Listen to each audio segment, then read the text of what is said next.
Hi, everybody. It's Allison Solar here with What's New Wednesday. So it is Wednesday. There's lots of new things going on. In fact, today I have a guest, Jan Rutgers. But before I get to that, I'm just going to say that we had the hurricane here in New York. It hit us up the East Coast, and there are trees down everywhere.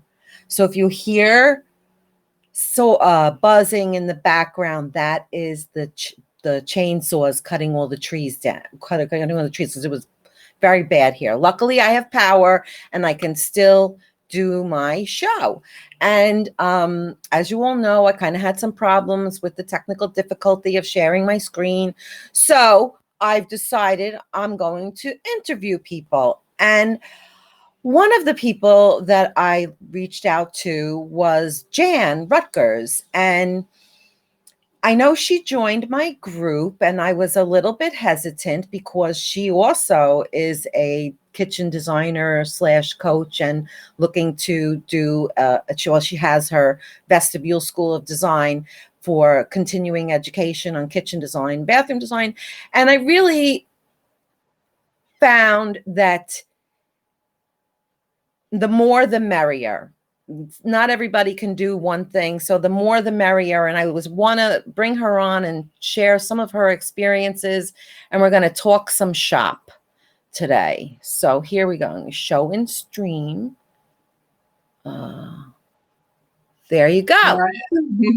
Hey, Allison, how are you doing? I'm good, Jan. How are you? Great, great. Thanks for having me. You're welcome. No hurricane in where are you in Vancouver? No, unfortunately, where I am, it's the fire season has just started, and we've had a really good, it's been fine so far, but in this last weekend, our heat really went up. It was in 37, 38 degrees centigrade, probably was close to 100 Fahrenheit, and unfortunately, Wow. lightning strikes hit, and I live in a forest, so it's always a little, put you a little bit on edge, but so far they've got everything under control. Fire season. I was in Santa Fe, New Mexico, and there were fires. And we would drove through, and I had never seen anything like that. Fire season. It's dry there. Yeah, well, and it's a forest, and actually where I live is actually at the tip of the Sonoma Desert. It pops up into Canada, and it's great wine country. Like a lot of the Canadian wines are growing here, but it's in the mountains with lakes around and a lot of forest. So when it gets dry in the summer and the temperatures rise, it can be an issue for the forest. But fingers crossed, it's going to be okay. Wow. Hold on, I'm just sharing. Okay, post. All right. Okay. So you and I were chatting before about your career in the kitchen industry, and you have a much more a longer career than I have, and you were also in corporate and a totally different work experience than I have, and that's really fascinating. So I'd like to hear a little bit more about that. But then we were just chatting about certification, and you have a lot of experience because you were certified. So we'll talk a little bit about that.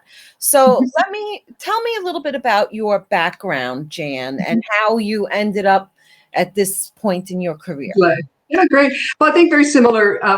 We actually, I think, have more similarities than differences. Allison and I both started off in the fashion, industry, or wanting to go that route. And I started out getting a design degree in clothing and textiles.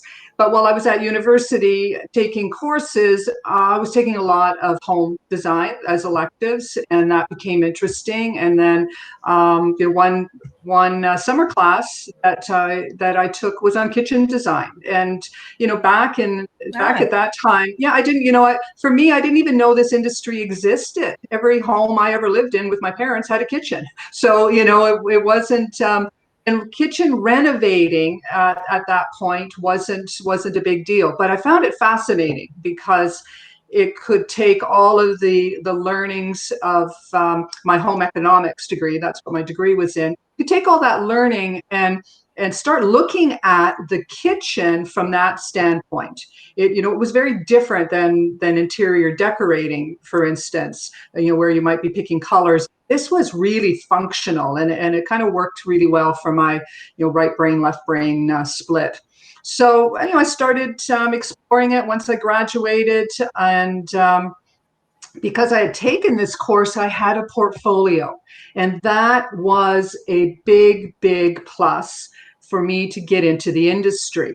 Because back then, the kitchen designer didn't really exist. There was a lot of people, just selling boxes, and yeah.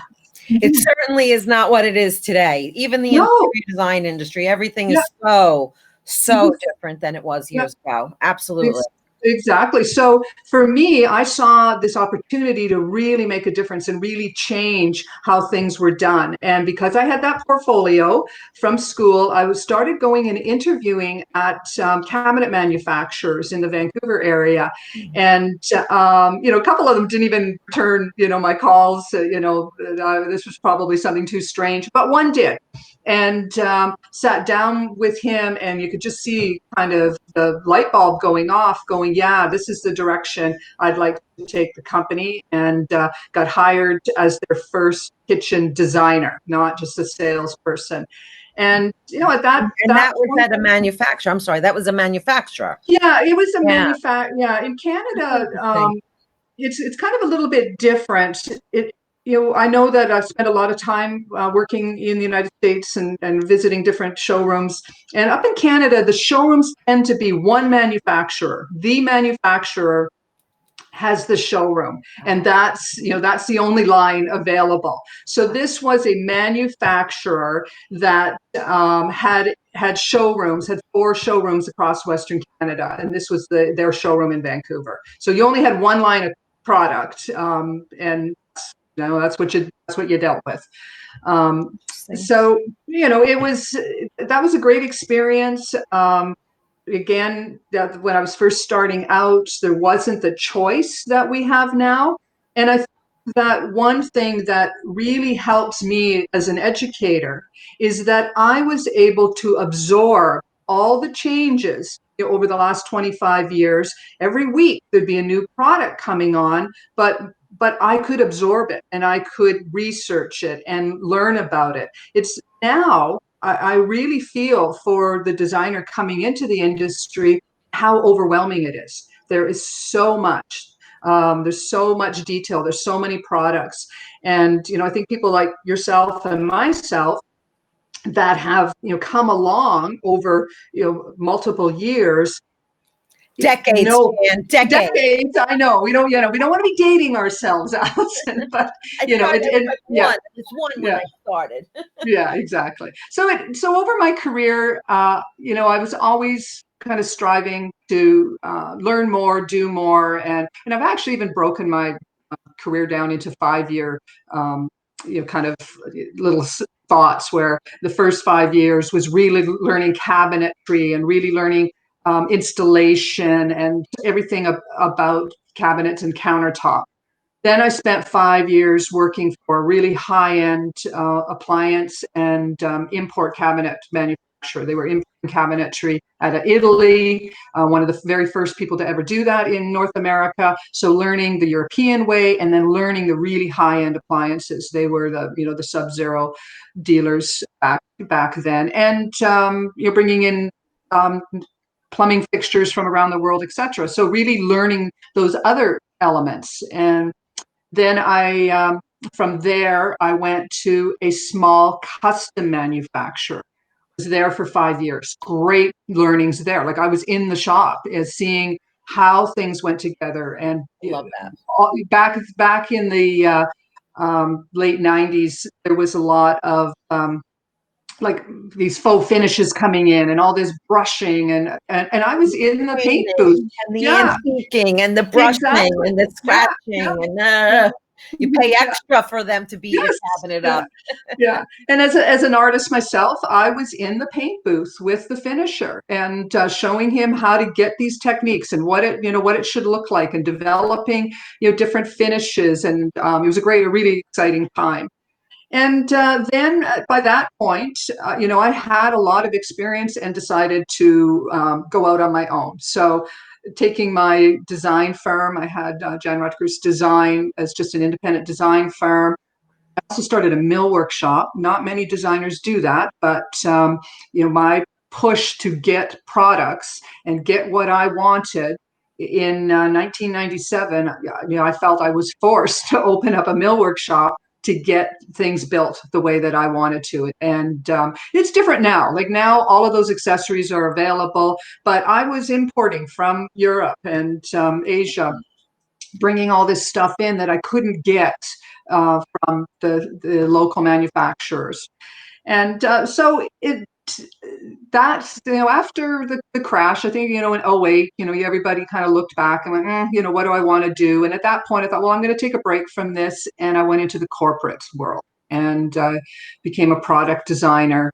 And that, again, fabulous learnings, to travel the world with that experience. And when I left corporate, again, a couple of years ago, thinking, what do I want to do? And that's where I've landed here, is I want to educate. So I want to take, that 25 plus years experience I have, that really, really in-depth from design, sales, and manufacturing. I call it the art of design, the science of design, and the business of design, and bring it to passionate people in the industry. Yeah, and that's you have now your, what is it, the Vestibule School of Design, and it focuses on just kitchen At design. this point, yeah, you can't be everything to everybody. So, I've got great plans for Vestibule School of Design, but at this point, I have started to focus on kitchens. Thinking, that'll be a good start. And of course, we all know when you become a kitchen designer, there's bath design, there's universal design, there's millwork design, home offices, all of these things that So can be much, added. so Closets, much. closets are Closet. big. The Yeah. Lux laundry room. I was doing Lux laundry rooms 20 years ago, and And even seeing now those. with the kitchen, the outdoor kitchens, how huge that's become within the last 10 years. I mean, it was never the way it is now. I mean, no, not at all. it's amazing to see, having been in the industry together, we probably have 60 years of experience almost. Absolutely, yeah, absolutely. And And I the think one of course the of that, yeah, what's transpired in the last 30 years from where it was to where it is now, is just fascinating yeah. for And I me. think, Allison, you and I have had this conversation, quite a bit. Like I'm just going to say too, Allison and I, connected over her Facebook group. We started having some conversations like probably less than a month ago. I Yeah. just feel like a kindred spirit already, that, here's somebody that really understands, what it's all about. And one of the conversations I know we've had quite a bit, and I have this with a lot of people, is the cost of mistakes. Oh, It's such a complicated business, and the mistake, can break. you can lose, yeah, because it's such a profitable business. The cabinets are very profitable, but the mistakes are costly, thousands of dollars. There's no mistake that could be just $200. It's like, I mean, a door isn't even $200. People Yeah. just don't understand.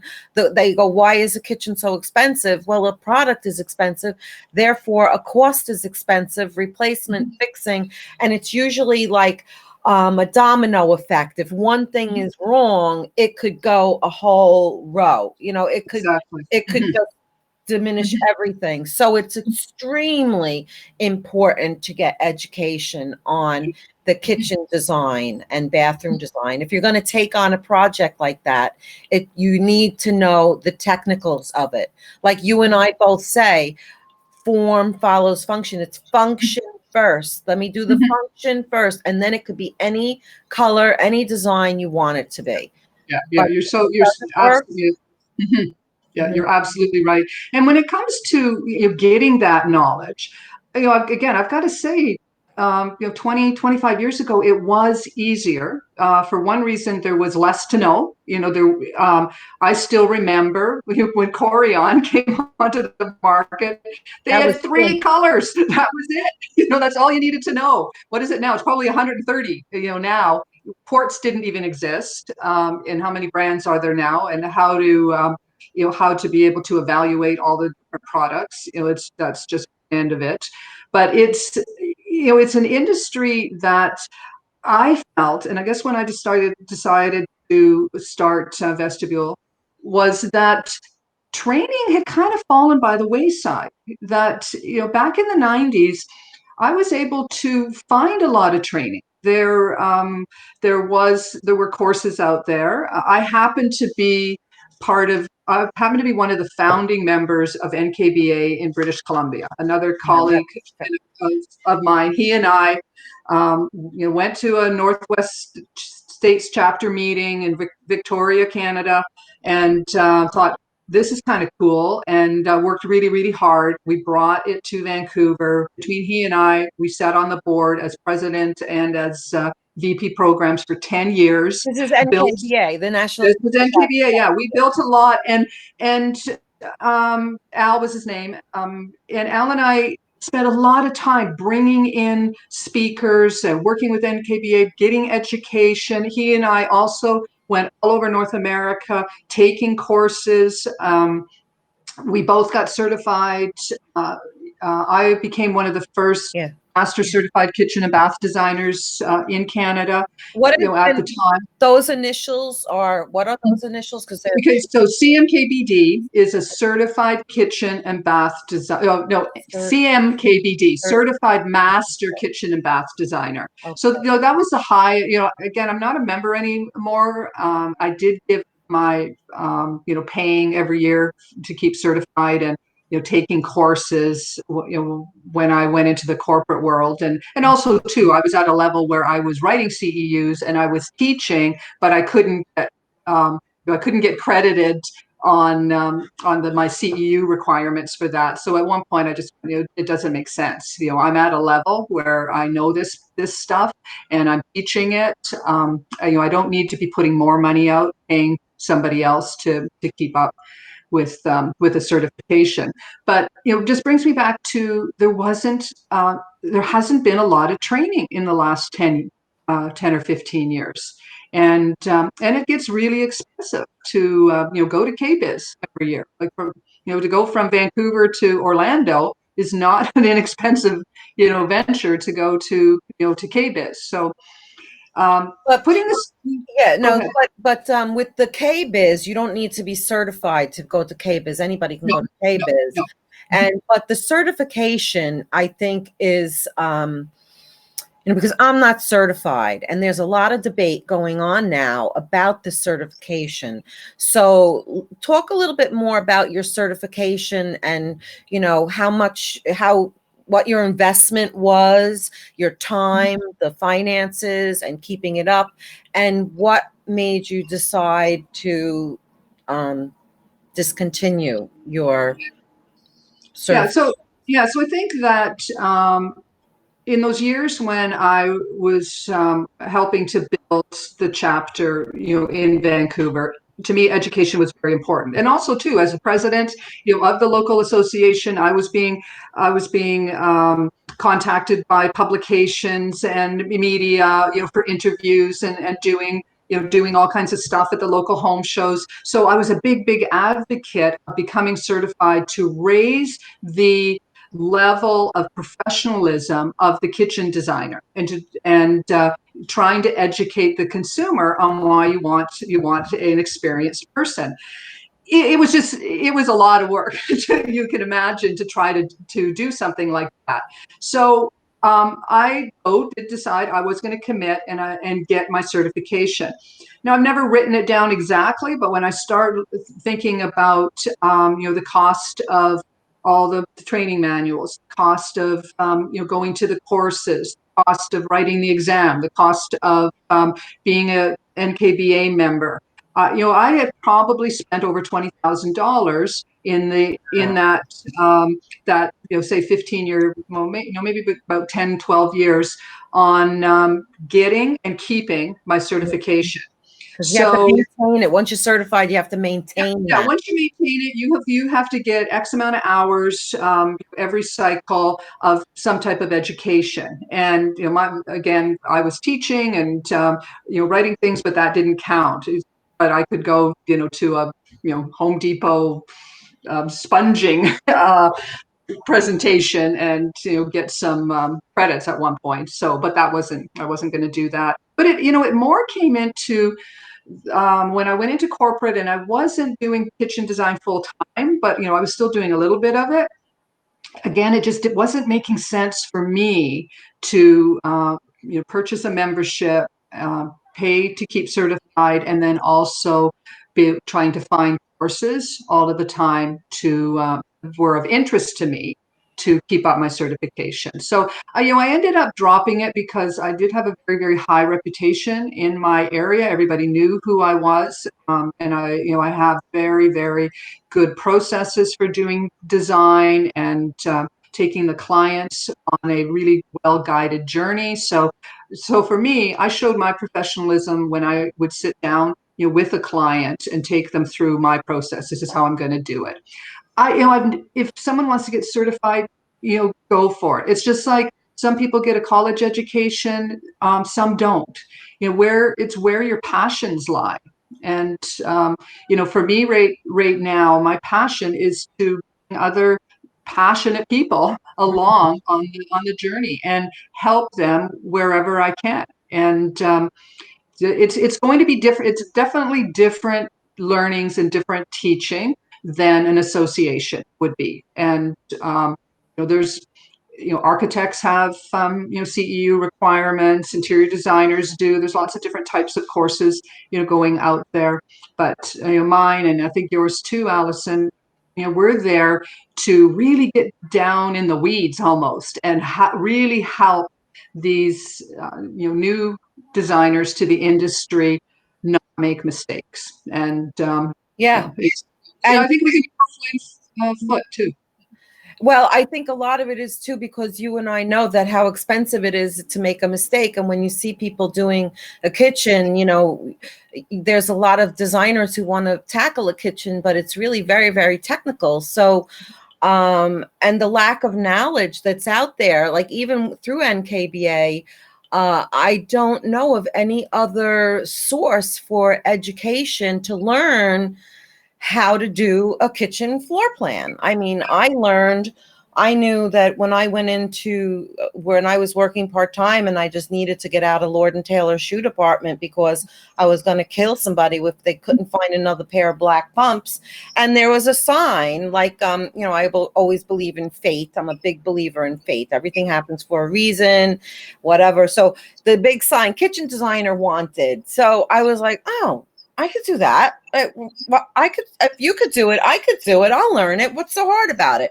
And how did they teach you in Home Depot? Oh, you want to be a kitchen designer or you have a degree in interior design? Okay, here you go.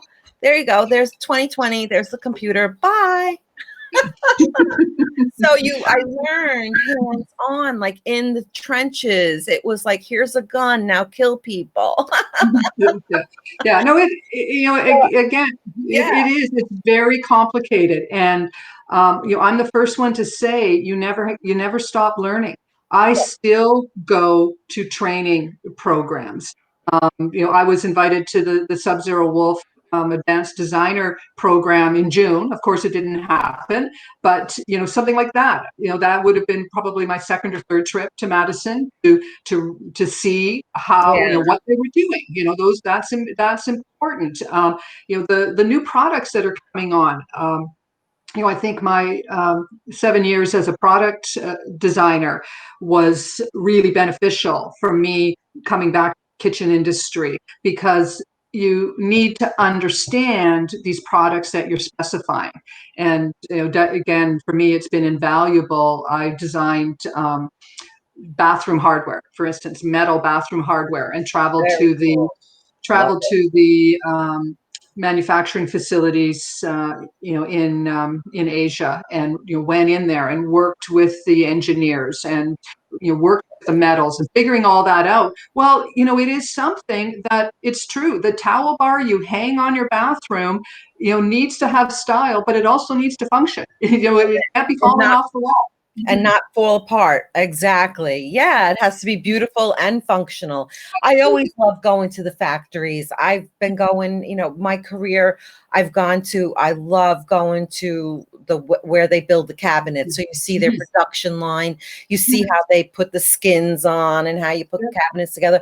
And I've taken the 3-day education for that particular cabinet company, and it's hours, and how do you design in the book, what's an extended style and included style, and what it means combining blah blah blah. It's fascinating to know all these things. And I don't know how often they do that nowadays, and I guess it's pretty rare that the amount of people who've actually gone to the factories. Like I wonder if I did a poll and said, have you ever been to a cabinet company manufacturer and gone and seen the production?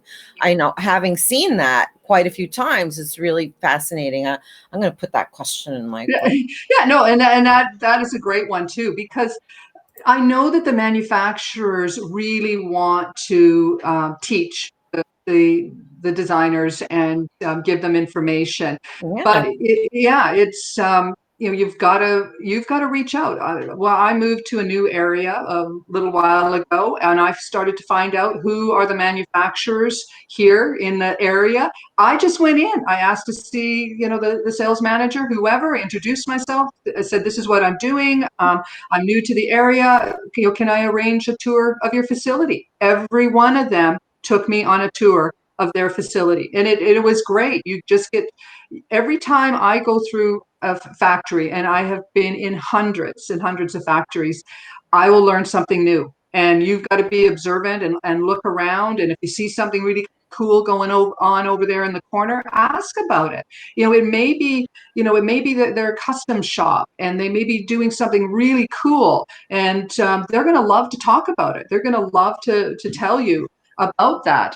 But Don't we all sometimes, love to talk about what we do? yes, exactly, exactly. Even the guy in the spray booth wants to Yeah, tell you what he's doing. absolutely, absolutely. It's fascinating what goes on behind the scenes, and there's so much to know. And I tell that all the time to my group coaching and my individual coaching. I tell them, go make friends with your local dealers, walk into a showroom, have the salesperson show you around, describe their product, describe what they're all about. But the key, what my principle behind my education is, I don't want the designers to be led by the who's in the sales room, the salesperson, but them to have the knowledge so that they can be on the same level as the person they're talking to, and they're not feeling down here like, oh, I don't really know what's going on and he's so much better than me. No, I want to get the designers to be at that level so that they understand the product, the materials, the construction, the blah blah blah, the guidelines. And I believe that now we talked a little bit about your certification and how much it costs to keep up with it, and the CEUs and all the test alone is thousands of dollars. So the books, I think, are $1,000. Then you got to take the exam. So it's a very costly investment. But there's a lot of controversy over this certification that's happening now. I know I just got a message from my friend, and she said, what have you heard about the new guidelines for a certification? I think they're keeping it hush hush, because I think that NKBA has not really people don't understand. The lay person doesn't understand what the certification is. Right. Like you clearly understand that an architect needs to be certified. Okay, that's a clear delineation. But with a kitchen designer, there's no clear delineation of why you should become certified. Yeah. You and I can say the benefits of it, but also Yeah. the cost of the upkeep is, outweighs the benefits of really having those initials after your name.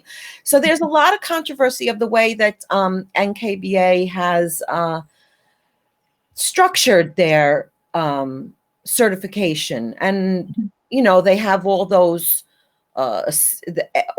different initials they've come out with. So I'm curious to know what the next group of certification qualifications going to be. Well, that's a big word, certification qualification. Exactly.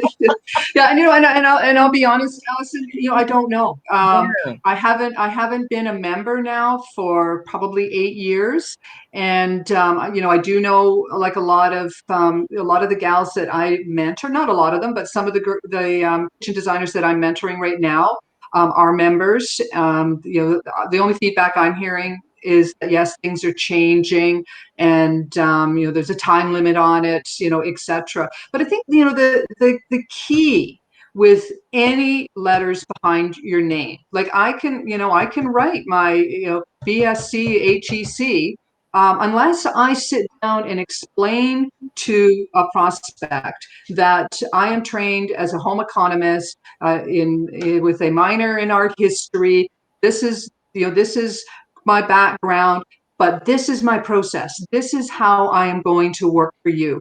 And this is the value you're going to get from me. To me, that's more important. The And one-on-one explaining.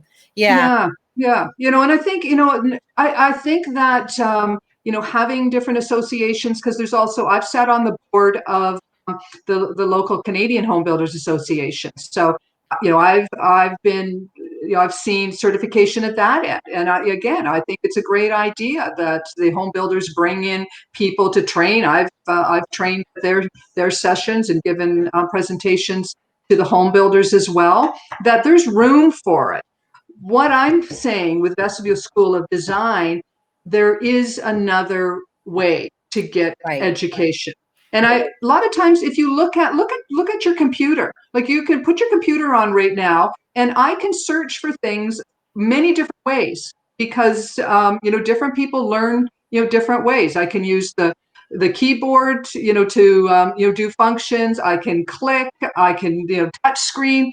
And I look at it the same way with learning, that there may be areas where I live right now, there is no NKBA representation at all, none. So, why should all of those hundreds, if not thousands of designers, in this geographical area not have access to some training? So, Yeah.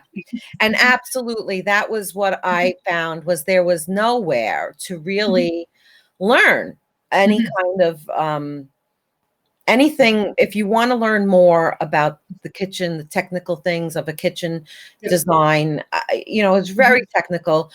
And I know when I've even told people who's studying for the program, the certification, and I said to her, well, you have to do this is how you figure this out. You take this minus this minus this minus this equals that. And she was like, wow, they never told us that. And to me, that is so basic. That's the basic math. If it's by 34 and a half plus an inch and a half plus 18 plus 36 equals 90 plus 3 inches plus 3 inches equals 96. To me, I can do it like this because that's all I've been doing for the last umpteen years. And like I always say to the people,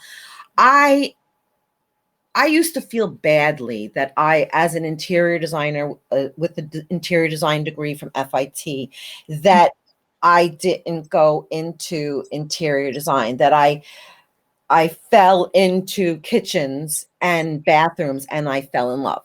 So I used to feel like, well, I'm interior designer, but I'm a kitchen designer, but I'm also interior designer. So for decades, I felt bad that I was like, oh no, I'm an interior designer, but really kitchen. Then now with all the social media and the podcasting and all of these shows that are on, I finally realized, you know what? Kitchen design and bathroom design is extremely technical, and it is a specialty. And rather than feel badly that I specialize in kitchens and bathrooms, I said, you know what?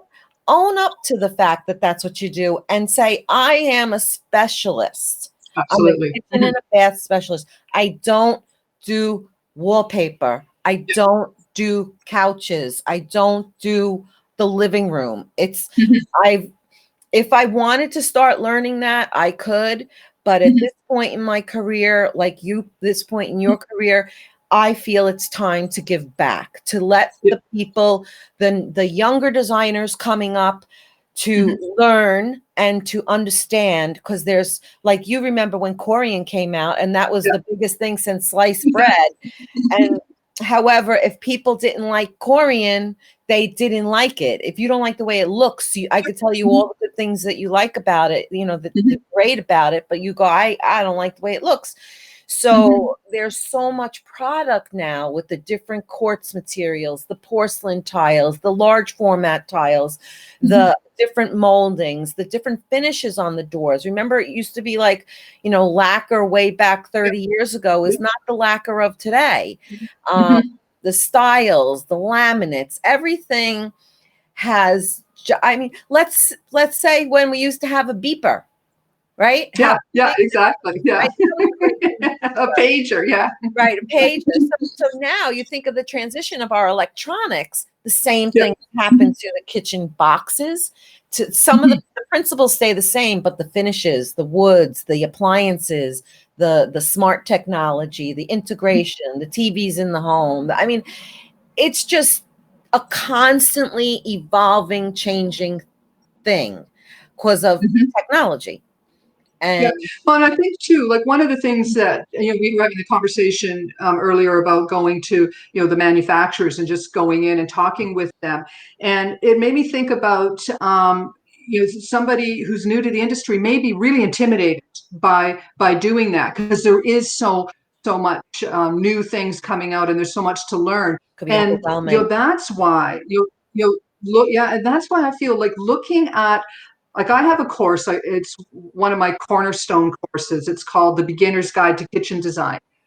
That's where I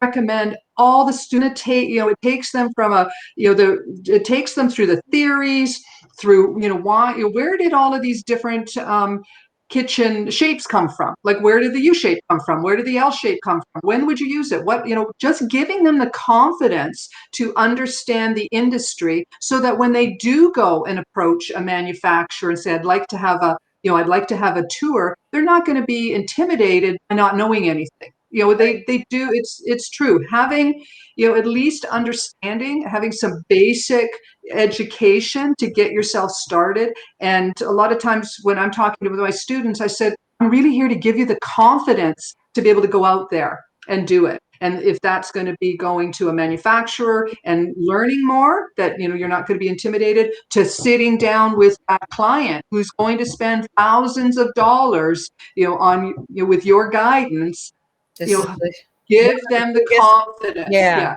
So 'Cause training really is confidence. and absolutely, and also to understand the lingo. Like I say, I speak kitchen Yeah. design. I Yeah. speak kitchen and bathroom. Yes. Yeah. So they don't Well, and yeah, and understand there's a lot the of jargon. lingo, like what's a dovetail drawer? What do you mean by undermount slides? What do you mean by side mounted slide? What do you mean about this? What's the difference between wood of maple and the wood of cherry? What's the difference? Why, just all the language that goes along with it. To you and I, it's like, well, that's how I talk. Don't you know what a beaded inset door is? Yeah, I mean, how can you exactly. not know what a reversed raised panel is? Yeah. So Yeah. it's speaking, and they get more knowledge, and knowledge is power. Knowledge is power. And we never stop learning. When you stop learning? When you're dead. When you're dead and you got nothing left That's when you stop learning. Yeah, Well, and it's looking around. Like one of my other corporate product design jobs was I designed all of these collections of moldings and doors. Like everybody out in the industry right now merchandises all of their products, all of the moldings. Like you'll get a page of crown moldings, and then a page of baseboards, and a page of casings. And I looked at it from a designer's point of view and thought, well, no, that's not how we think. We think more in collections. And then as I was designing these collections, I started to see how this would be such valuable information to the kitchen designer. Like they've already got the trades there, the installers. They could be owning the hallway. They could be doing all of the ceiling treatments and the wall treatments and doing that. So when you talk about learning, I recently wrote and I have written CEUs on this in the past, but I recently wrote a course on integrating the moldings and millwork with kitchen designers. So when you talk about learning, right there is something that even if an experienced kitchen designer learning about this category could really increase their revenues, bring another revenue source to their business. And as a professional educator, it's always looking around. What can we bring to the beginning designer, the intermediate designer, and the advanced designer? Because as you said, always continue learning. And I I have think to we can tell help you, them. as a kitchen designer specialist, bathroom designer specialist, the only things I'll do in the house will be the doors, all the entrances to the rooms, the doorknobs, the door hinges, the crown molding details, base Yep. molding details, wood floor details, inlays, maybe. I get involved in designing those hard goods, because Yep. I say I do hard goods, not soft goods. So, Yep. Mhm. I love, give me a molding catalog. I love it. And Yeah. my contractors tell me, Allison, stop with the molding, stop Yes. adding it. But if you add this piece and this piece and this piece, oh my God, it's gorgeous. Exactly. And again, it's just, having done that there is a level of detail. You need to make sure your casings are deeper than your baseboards, and that if you're putting in a chair rail, how's that going to interact But with all of the other pieces? right, Yeah. right. Yeah. So, that's it's just one example. There's also like the appliances. Like honestly, looking at the range of appliances, it's crazy when you look at, say, a cutout for an oven. There's no standard oven No. cutout out there. The Europeans, maybe they're a bit better, but you look at North American oven cutouts. I don't think there's two manufacturers that have the same cutouts. Those are things that you need to learn as a kitchen designer, how to research that. Where do you go to find out that information? And why does it matter? Well, it matters big time if You the can't kitchen's all installed and nothing, yeah, and put plump, the oven it in. doesn't fit. Then the installer comes with all the appliances and he goes, wait, what? Yes, yeah, no, Your exactly. microwave hits the door to the wall oven underneath it and you can't open it. Yeah, Things yeah, like this. But I know exactly. because it's happened to me. Yeah. Mhm. It's happened where I need to cut out the back of the cabinet because the box is 23 and a quarter and the thing is 24 and blah, blah, blah. It's the fractions of an inch will kill Mhm. it. For a Mhm. 16th of an inch, you can't get the oven in.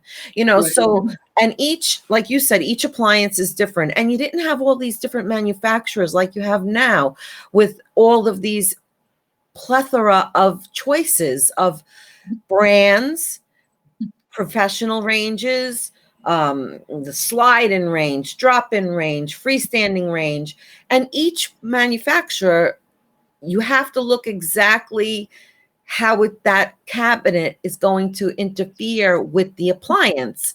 Mhm. The door sticking out, how far is the door, how far is the handle, how far is the adjacent cabinet, blah blah blah. And that's really the technical things that you are very hard to find sources to learn.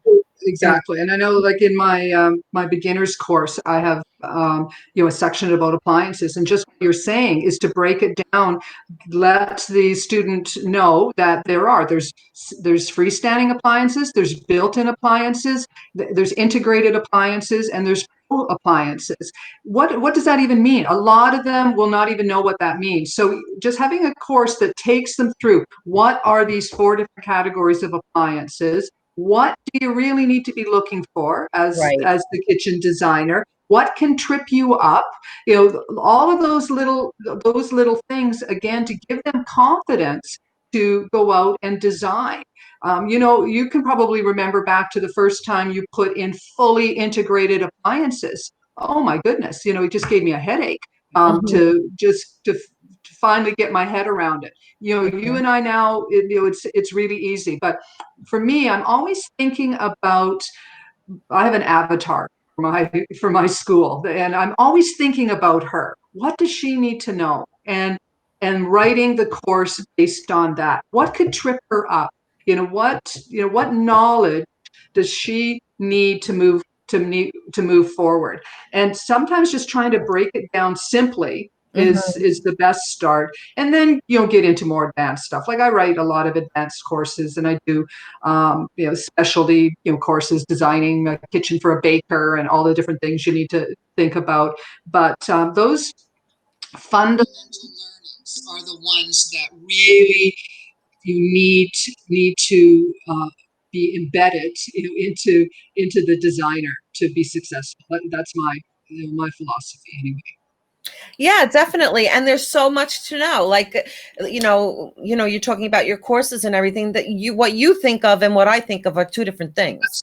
Absolutely. And then even the person watching it is going to come up with questions. So the more chatter there is about this, the Mhm. more people discuss this and develop things like what you and I are doing, only going to improve the industry and make it better. And at the end of the day, it's not only NKBA that's going to educate you nowadays, because you have people like me and you and the internet and webinars and teaching and all other kind of things that we are all reaching all people all over the world like never before. So just being able to be in front of people and have the desire to teach other people what you know is a really beautiful thing. I think it's great, especially for us in our career at this point. Yes. I know we're at similar points in our lives, and it's like, I got the next few years, and I'm gonna try to retire. And I often think of what am I going to do when I retire? Well, I love working. I Yeah, know you're that I'll going to ever continue retire. working, Allison. I don't know that I'll ever stop because I love it. I do. I have such a passion. And I was just seeing I remember when I first started my group and I started doing my lives, right? I would just go on live. I'm like, I don't have to figure this out. I'm just going to go on. I'm going to pop on and figure it out. Watch, you watch. You're not going to watch. You don't watch. And was my first fan at Melissa Sacco. I don't remember her name, Melissa Sacco something or other, but she came up to me. We were at the Swatched is a big event that we do here on Long Island for the Interior Design Society, and I'm a part of that committee. So I was there for the event, and Melissa came over to me and she's like, "Oh my God, Allison, I had to meet you. I'm so excited to meet you. I'm your biggest fan." And I was like, "Wait, me?" And I couldn't believe that people were even watching me or noticing me or paid attention to me. And it just that gave me the confidence to continue this group and my education. So even though it's taken me a long time to get my things together, I could use, I mean, you're more structured than me. You have that corporate background, and I have corporate background, but in a totally different way. So, what was I going to say? Hold on a minute. So Yeah, there's room for everyone, yeah, and but yeah. the thinking and the teaching, and it gave me the confidence to continue this. That's what I'm going to Yes. say. It gave me the confidence to continue it. And that when I saw you out there doing the same thing, I was like, see, there is this need for educating the kitchen and bath designers to become really awesome kitchen and bath Yeah, designers. Because absolutely.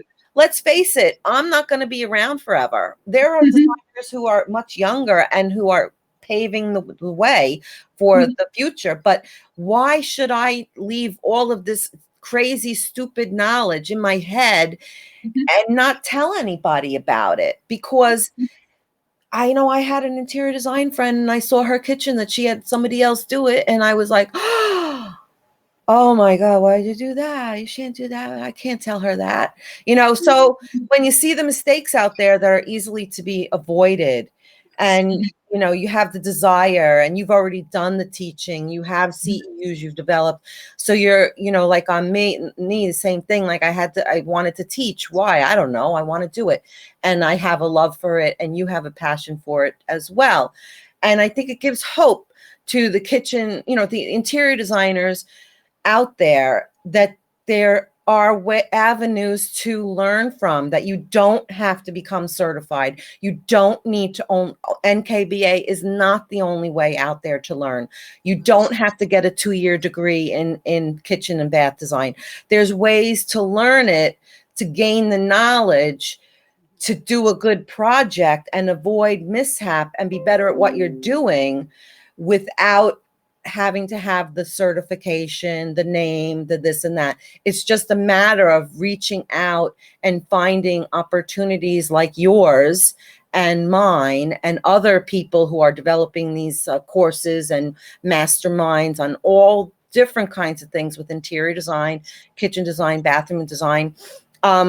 It's a wonderful opportunity out there for the younger people, the baby designers, to learn, and we are giving them an avenue to learn this through, which I think is really important in our industry, considering how much you and I have seen it change Yes. over the years, the decades, and how much more product there is, and the codes, and even what people want, the style changes and all those things like that, the trends.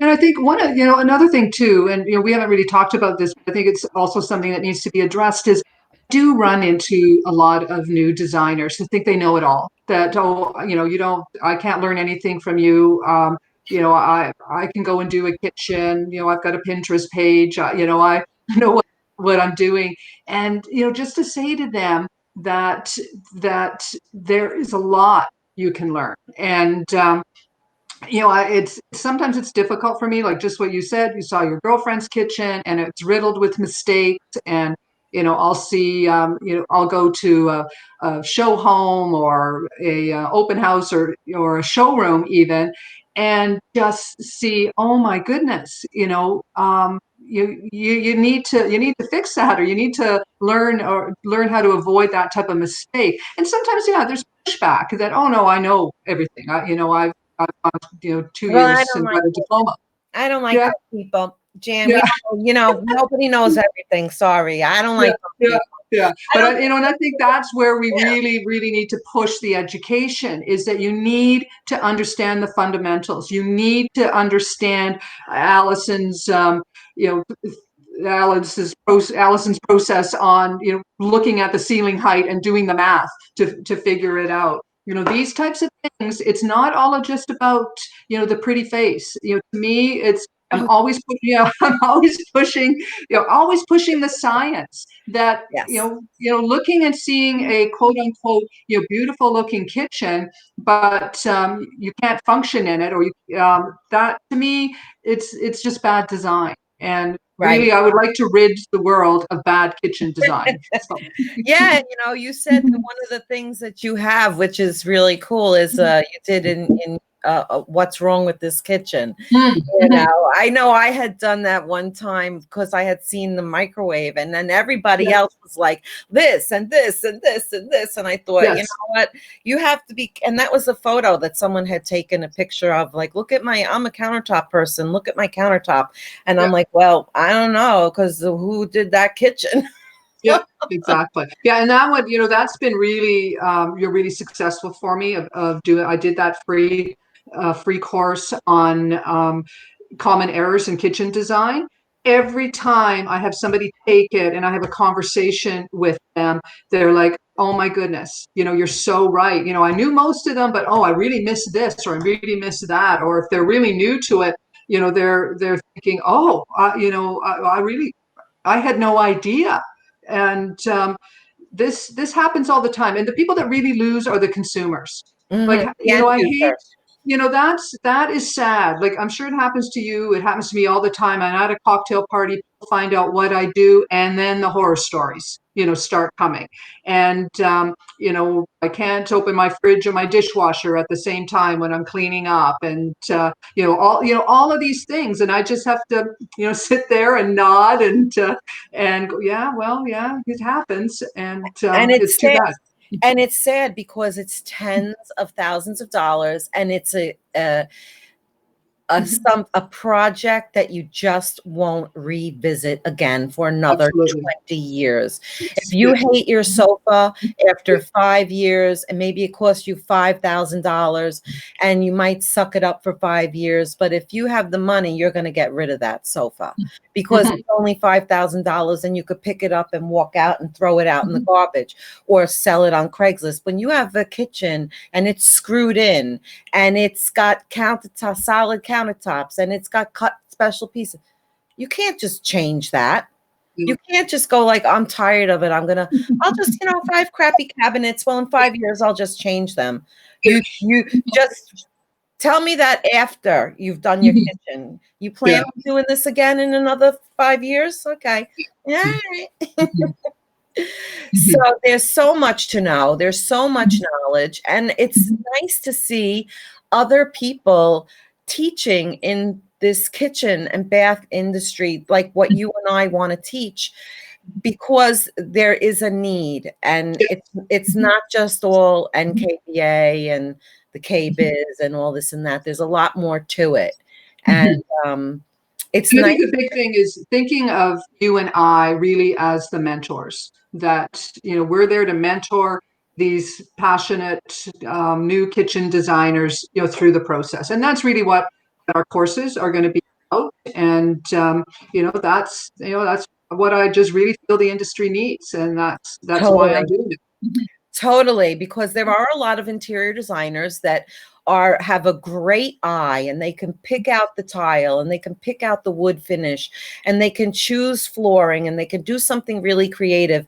But when it comes to the technical of the kitchen cabinets and the putting it together and the guidelines, Mhm. you really got to know your stuff. So Yeah, that's the mission between the both of us. And I think that we absolutely. both offer something different because we're two Mhm. different people.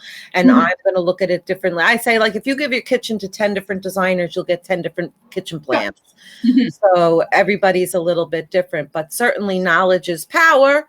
And getting the conversation started, talking about, you know, the NKBA certainly needs to be around because it's a voice, and Yeah, it's absolutely.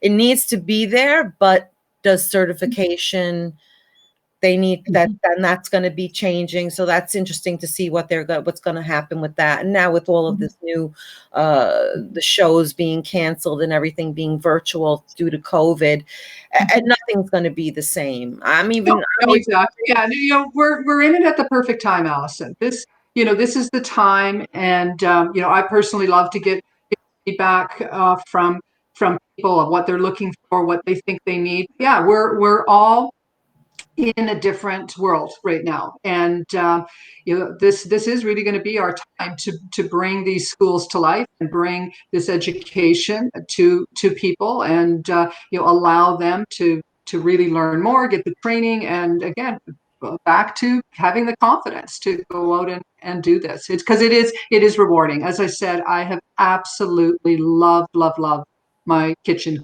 career. And there's, when I get the chance to go to Milan to the Eurocino show, or go to New York and go to the different shows there, and the K-Bids, like these are all really exciting things to do as a designer. But I think the best is when I do get that call. And I got a really interesting email from a woman where I did her home 10 years ago, and she reached out to me a couple months ago, found me online, just sent me an email saying, Jan, thank you so much for suggesting the bidet bath, the bidet toilet in my master bathroom. It's just been a lifesaver for, Yeah. during COVID. So at that point, I'm going, you have a little chuckle about it, but yeah, we're changing people's lives. What we do changes people's lives. So, let's not disappoint them. That's And on a daily basis. This is the room that they go into every single day. The same thing with the bathrooms. I know I do bathrooms as well. So the kitchen and the bathroom, they're the most personal of all the rooms, and the most intimate of spaces, and it affects people's daily lives. I know yesterday when I had my mastermind group, my student was asking me, she didn't know what a 220 line was. She had no idea. So, there's a lot to know and a lot to learn. So we're here, Jan. Absolutely. We Jan sure and are. Allison are here. She's got her Vestibule School of Interior Design. Kitchens, is it Vestibule School of? Well, it's just called Vestibule School of Design. And yeah. I've got vestibule.com. If people want to check it out, vestibule.com. That'll bring you to the website, and there's a courses tab. You can go in there and search around and have a look at what I'm doing. And soon we'll be able to see what you're up to as well, Alice. I know, I'm getting ready to launch it, and then I'm working on my PowerPoint slides, and I realized I was using some of the NKBA guidelines, and I don't agree. So I kind of redid them a little bit, and I left out things I don't agree with and put things in that I do agree with. So it's coming soon. Great. Good. Jan, it was really great talking with you today. Wonderful. Yes. Let's keep up the conversation. Yeah, kitchen and bath design and education. And it's just, it's refreshing. I have a couple of comments in the feed. We have Mary Nolte said, thanks for sharing your insight. And Kat said, experience speaks for itself. Absolutely. Experience speaks for itself. So to know is to do, to learn something new every day, and knowledge is power. Absolutely. So, yeah. Thanks a lot, Jan. Well, thank you very much, Allison. You have a great day. Okay. Bye-bye.